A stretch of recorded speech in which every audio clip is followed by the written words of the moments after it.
이 결혼을 앞둔 이 커플들에게 이 사랑의 권면을 하면서 빠지지 않는 그 성경 구절이 있죠. 바로 사랑의 자랑이라고 불리는 이 고린도전서 13장의 내용입니다. 사랑은 오래 참고 사랑은 온유하며 등으로 시작된 구절은요. 이 13장 7절에서 모든 것을 참으며 모든 것을 바라며 모든 것을 견디느니라 라고 이렇게 끝을 맺고 있습니다. 이 고린도전서 13장이 이 사랑에 대한 일반적인 가치를 담고 있는 장이라고 한다면 오늘 우리가 보는 이 요한복음 13장은요. 하나님의 아들이신 예수 그리스도가 이 땅에 오셔서 보여주시는 이 사랑의 실제적인 모습들을 표본을 보여주고 있는 장이 바로 요한복음 13장입니다. 예수님이 오시기 전에 사람들은 하나님을 사랑하고 내 이웃을 사랑하라는 이 가치를 율법을 통해서 배웠습니다. 신명기 6장 5절에 너는 마음을 다하고 뜻을 다하고 힘을 다하여 내 하나님 여호와를 사랑하라. 곧 하나님을 사랑하는 방법에 대해서 말하고 있죠. 그리고 레위기 19장 18절에 보면 이렇게 말합니다. 원수를 갚지 말며 동포를 원망하지 말며 내 이웃 사랑하기를 내 자신과 같이 사랑하라. 나는 여호와니라 라고 말하면서 내 이웃을 사랑하는 가치에 대해서 이야기하고 있다는 것이죠. 그렇지만 이 예수님께서 이 땅에 오시기 전까지는요. 이렇게 사람들이 글로서나 또 아니면 그 시대에 드러났던 하나님의 모습들을 경험하였죠. 사건들을 경험함으로써 또 그렇게 제한된 시대와 또 이렇게 제한된 소수의 사람들만이 경험하였다면 그 이후의 사람들에 대해서는 어떻게 되면 그 사람들은 성경에 쓰여진 이야기로만 하나님의 사랑을 접근할 수밖에 없었다라는 것이죠. 그렇게 이렇게 신약 시대에 와서는 더욱 그 사랑에 대해서 경험할 수 있는 것들이 없어지게 되었어요. 그런데 하나님의 아들이신 예수님이 이 땅에 완전한 인간으로 오시면서 우리는 지금껏 쉽게 경험할 수 없었던 하나님의 사랑을 예수님을 통해서 이 땅 가운데 경험하게 됐다라는 것이죠. 예수님을 직접 눈으로 보고 만지며 그리고 그분과 함께 생활을 하면서 하나님의 사랑이 무엇인지를 예수님을 통해서 경험했다라는 것이죠. 예수님은 제자들과 병자, 죄인들 또 그리고 연약한 자들과 함께 식사하시고 그들과 함께 시간을 보내시며 또 자신에게 다가오는 어린아이들을 직접 품에 안으시면서 아버지 하나님의 사랑이 무엇인지를 이렇게 보여주셨다라는 것입니다. 오늘 본문을 보면은요, 이 34절, 35절에 이렇게 한번 적고 있는데요. 저희가 좀 한 목소리를 한번 34절, 35절을 한번 읽어보도록 하겠습니다.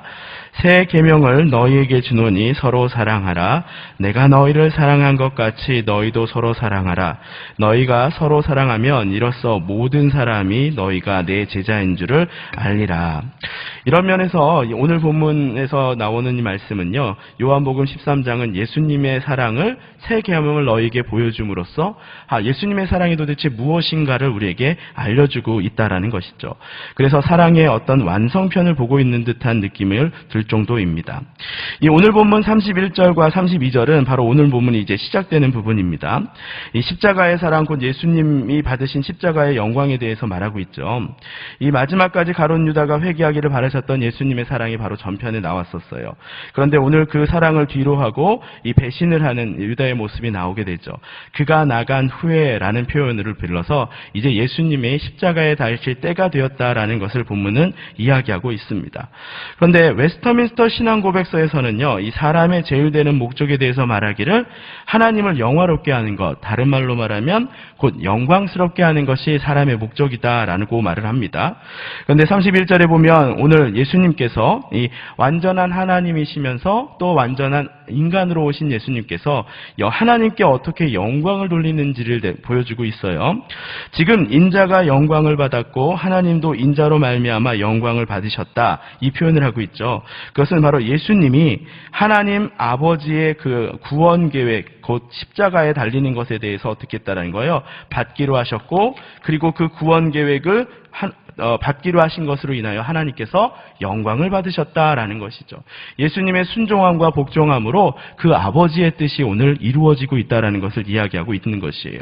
또 32절에 보면 이렇게 얘기하죠. 하나님이 그로 말미암아 영광을 받으셨으면 하나님도 자기로 말미암아 그 영광을 주리라 이렇게 말씀하시고 있습니다. 예수님이 아버지의 뜻에 온전히 순종함으로써 아버지의 구원 계획이 이 땅에 이루어지게 되었고 예수님은 십자가에 달리셨지만 다시금 하나님의 아들로서 어떻게 되는 거예요? 회복되는 것이죠. 하늘의 완벽한 하나님의 아들로서 다시금 그 위치가 회복된다라는 것이에요. 그래서 그에게 영광을 주신다라고 말하는 것입니다. 곧 사람으로 오신 예수님, 또 다시 온전히 하늘 아버지의 아들로서 영광을 회복하는 것들을 바로 31절과 32절에서 이야기하고 있다라는 것이죠. 예수님께서는요, 13장을 통해서 계속 지속적으로 자신의 죽음에 대해서 이야기하십니다. 그렇지만 거기에서 말씀하시는 건 뭐예요? 아버지의 뜻에 순종하면서 나아가겠다라고 말을 합니다. 그것은 바로 무엇입니까? 하나님 아버지를 경외하는 것, 곧 하나님을 사랑하라는 그 명령에 순종하는 모습을 바로 예수님께서 보여주고 있다라는 것이죠. 인간으로서 어떻게 하나님을 영화롭게 할 것인가, 또 인간으로서 어떻게 하나님을 경외할 것인가의 본을 바로 예수님께서 이렇게 보여주고 있다는 것이죠. 어떤 고통과 두려움 가운데서도 아버지의 영광을 위해서 살아가려고 하는 이 신자들의 모습을 바로 예수님을 통해서 보여주고 있다는 것입니다. 이 두 번째로요, 본문은 새 계명에 대해서 이야기하고 있죠. 이 본문 34절과 35절의 말씀인데요. 그런데 이렇게 인간을, 그러니까 내 이웃을 내 몸과 같이 사랑하라는 그 말씀에 이 원래 본문이 바로 레위기 19장 18절이죠. 내 이웃을 사랑하라는 명령에 대하여 좀 더 어떤 구체적인 실천의 모습들을 바로 예수님께서 이 13장을 통해서 보여주고 있습니다. 예수님이 떠나시고 난 다음에 제자들이 지키고 놓지 말아야 할 이 너희는 이렇게 행해야 한다라고 하는 것을 아까 말했던 새 계명 사랑에 대해서 이야기하고 있는 것이죠. 그런데 이 34절에 보면 그것은 기준이 있었어요. 그게 뭐냐면 내가 너희를 사랑한 것 같이 너희가 내 이웃을 사랑해야 한다라고 말하고 있는 것이죠. 여기서 말한 너희라는 것은 단순히 그 제자들 11명만 얘기하고 있는 것이 아닙니다. 예수님이 지금까지 만났던 자녀들, 또 아버지의 아들로서 회복된 사람들에게 베풀었던 그 예수님의 총체적인 모습들을 담고 있는 것이에요.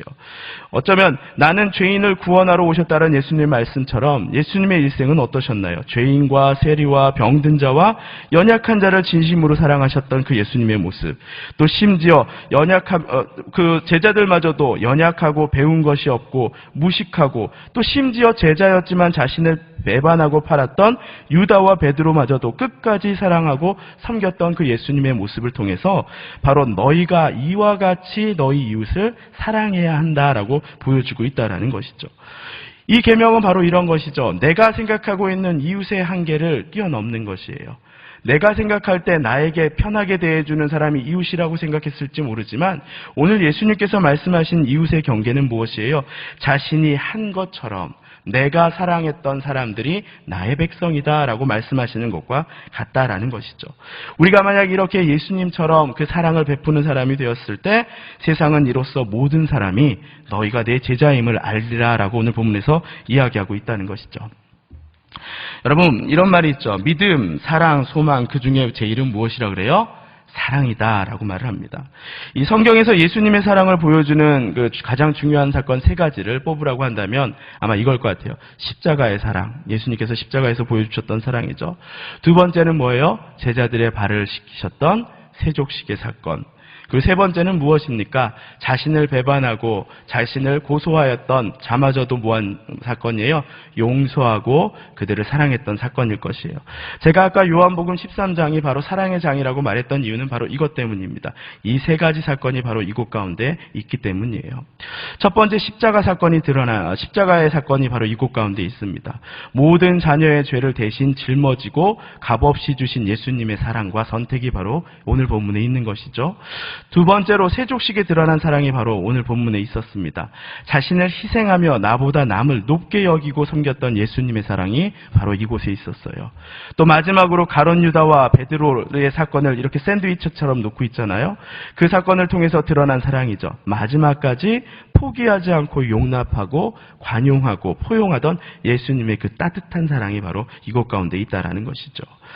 우리는 이 3가지의 사랑을 모두 이 요한복음 13장에서 볼 수 있습니다. 아버지의 영광을 위해 십자가를 선택하는 예수님의 모습, 그리고 제자들 앞에 무릎을 꿇고 나보다 남을 더 높게 여기며 베푼 그 희생의 사랑, 또 마지막으로 가룟 유다를 끝까지 포기하지 않는 예수님과 오늘 본문의 마지막에 나온 자신을 배반할 것이라고 경고를 받았던 그 베드로의 사건을 통해서 예수님의 사랑에 대해서 우리는 다시금 생각해 볼 수 있다라는 것이죠. 저는 저희 고등학교, 이제 초등학교, 중학교, 이렇게 친구들이 있잖아요. 그런데 제가 이제 교회를 다니다 보니까 아무래도 안 믿는 친구들하고도 멀어질 수밖에 없어요. 교회 안에 있는 친구들만 친하게 되잖아요. 근데 저는 아직까지도 이 고등학교 친구들 중에 친한 친구들이 좀 있어요. 근데 이 친구들은 교회를 다니지 않아요. 근데 그 중에서 제가 참 좋아하는 친구가 있는데, 이 친구는 저보다 등치도 훨씬 크고 이렇게 그런 친구인데, 이 친구는 술만 먹으면 저한테 밤에 전화 와요. 밤 10시 11시 때 전화 와요. 이제 약간 혀가 돌아간 목소리, 영춘아 이렇게 전화가 와요. 아내가 깜짝 놀래요. 아니 왜 밤에 이렇게 전화가 오냐고. 근데 전화한 이유가 뭐냐면, 영춘아 보고 싶어서 전화했어, 이렇게 연락을 해요. 안 믿는 친구인데 저한테 그렇게 얘기를 하는 거죠. 그러면서 야, 우리 다음 주에 누구누구 만날 건데 우리 만나러 나오지 않을래? 언젠데? 토요일. 어딘데? 술집. 안 가. 딱 잘라 말하긴 하는데, 정말 보고 싶다고 막 그러면서, 이 친구는 교회도 안 다니는데 저희를 보러, 이제 저랑 또 친한 친구들 이제 교회에 있잖아요. 또 다른 목사님도 저 친구기도 한데, 보러 교회 안 다니는데 주일날 와요. 와가지고 그러는 거예요. 야, 너희들 보고 싶어서 나 왔다고. 이런 거예요. 근데 얼마나 감사한지 몰라요. 그러다가 이 친구의 그런 노력에 너무나 감사해서 계속 안 된다 하다가, 어디야 오늘은 족발집이래요. 그리고 족발집을 이제 가줘요. 한번 가줘요. 그러면 저는 이제 긴장이 되죠. 안산에서 만나고 하니까. 또 목사님이 밤에 이렇게 어디 가서 이렇게 사람들하고 어울려 있대더라. 그러면 이제 괜히 오해 살 수 있잖아요. 그래서 이제 저는 한 손에는 이제 족발집 가면 이 족발의 그 다리 있잖아요. 뼈다귀를 한 손에 들고, 한 손에는 콜라병을 제가 딱 들고 있어요. 그래서 모두가 지나가도 나는 족발 먹고 있다. 이런 것들을 이제 보여주기 위해서 하는데, 제가 왜 이 친구한테 참 감사하냐면, 제가 만약 제 주위에 안 믿는 친구들이 없고 다 믿는 사람들, 다 신앙 좋은 사람들만 주위에 있다 그러면 제 눈이 어느 순간에 균형을 잃어버릴 것 같아요. 사람 사랑하는 균형을 잃어버릴 것 같더라고요. 신앙은 없지만 나를 그렇게 사랑해주는 내 친구를 사랑하는 마음을 잃어버릴 것 같다는 마음이 들더라고요. 저는 최근에 제일 고민하는 게 그겁니다. 신앙이 좋고 믿음도 좋은데 왜 가정은 깨어지는가? 성도들한테 그런 일, 같이 식사할 분 계세요? 친구 있으세요? 그런데 생각해보면, 오늘 전화해서 안 믿는 친구 중에 나랑 같이 밥 먹을 친구 찾으려고 그러면 여러분 찾기 쉽습니까? 없잖아요. 그렇게 중고등학교 때 친했던 친구들, 대학교 때 친했던 친구들인데, 내가 무슨 이유인지 모르지만 어느 순간에 나는 그 친구들을 내가 밀어내고 있는 경우들을 보게 되는 거죠. 우리 교회 선생님 한 분이 그런 얘기를 해요. 목사님, 이렇게 힘들게 얘기해요. 저희 집이 좀 먼데요. 예, 선생님. 근데 저희 이번에 김장하는데 한번 갔다 오면 안 될까요? 제가 뭐라 그럴까요? 갔다 오세요. 반은 제가 지킬게요. 걱정하지 마시고 갔다 오세요. 제가 8년 동안 가족들하고 만나질 못했대요. 믿는다는 이유 때문에 가족과 멀어지게 됐다는 거예요. 근데 선생님이 갔다 오시고 나서 얼굴이 화색이 도세요. 너무 행복하대요. 그 이후로도 막 가족 모임 막 가시는 거예요, 계속. 그동안 잃었던 무엇을 찾은 거예요? 가족을 찾았다고 얘기를 하시더라고요. 예. 아까 말했듯이 저는 그런 나의 친구가 고맙습니다. 내가 혹시라도 균형을 잃어버리지 않도록 저를 잡아주는 친구들이 참 고마워요. 어떻게 보면 누군가는 견고한 그리스도인들은 그런 모습을 보고 저에게 가볍다고 말할 수도 있을 것 같습니다. 그런데 저는 아까 말했듯이 제 마음의 균형, 제가 연약한 자들을 사랑하는 그 마음을 잃지 않도록 그 친구들이 저를 잡아준다라는 것이에요. 어쩌면 우리는요, 하나님에게 사랑을 드리고 또 하나님에게 사랑을 받는 사람입니다. 또 나는 뭐예요? 내 이웃에게 사랑을 전하는 사람이면서도 또 이웃을 통해서 내가 뭐 하는 사람이에요? 사랑을 받아야 되는 사람들이잖아요. 그런데 점점 우리는 어떻게 되는 거예요? 외로워지잖아요. 주위에 누군가가 없다라는 것이죠. 우리 그 유명한 노래처럼 있잖아요. 그쵸? 갑자기 생각이 안 나네요. 그 세자인데 되게 유명한 곡이 있는데, 이 지금 시대에 외로운 사람들의 그 마음을 대변하는 것들을 얘기하고 있습니다. 어쩌면 예수님께서도 그렇게 외로운 마음을 가셨을 수도 있을 것 같아요. 더러운 죄인들과 식사한다고 놀리던 바리새인들과 서기관들의 비난에도 자신의 자녀라면 함께 즐겨하셨던, 식사하고 나누셨던 예수님의 마음을 한번 다시금 되새겨봅니다. 내가 정말 새롭게 계명을 가지고 사랑해야 될 사람들은 도대체 무엇인지를 한 번 더 생각해 보게 되는 것이죠. 제가 아까 그 예수님께서 보여주신 세 가지의 사랑의 모습을 통해서 제가 한번 질문을 한번 만들어 봤어요. 내 주위를 돌아보며 혹시 예수님이 나를 자녀 삼고 사랑으로 키우셨듯이 나는 지금 누군가를 그렇게 복음으로 사랑으로 키우고 소망하고 있는 삶을 살아가고 있는지, 또 두 번째는 예수님이 나에게 값없는 십자가의 사랑을 주셨듯이 나는 타인에게 값없이 지금 선을 베풀고 있는 것인지, 또 마지막으로 예수님이 나의 죄를 참고 견디셨듯이 다른 사람의 허물과 부족함을 보며 감추어주고 용서와 관용으로 대하는 따뜻한 사랑이 나에게 있는지를 한번 돌아보는 시간이 되었으면 좋겠습니다. 나와 내 주위의 사람들, 또 나의 공동체와 교회를 놓고 돌아보며 이런 부분에서 내가 사랑을 제대로 베풀지 못했었구나. 이 사랑이 내가 나의 이기적인 사랑이었구나. 나의 한계와 나의 틀 안에서 베풀어진 사랑이었구나라고 생각된다라면 지금이라도 예수님께서 보여주신 그 사랑, 새 계명의 모습으로서 내가 너희를 사랑한 것 같이 여러분의 주위에 있는 공동체를 사랑하는 그런 분들이 되시기를 소망합니다. 아멘. 자, 이 시간 한번 기도하겠습니다. 주님의 사랑으로 나를 다시금 이끌어 주시옵소서. 내가 처음 예수님을 만나고 경험했던 그 사랑이 끊어지지 않고 내 하나님과 이웃에게 베푸는 사랑의 기준이 되게 해달라고 오늘 성령님의 능력을 의지하면서 이 시간 한번 기도합니다.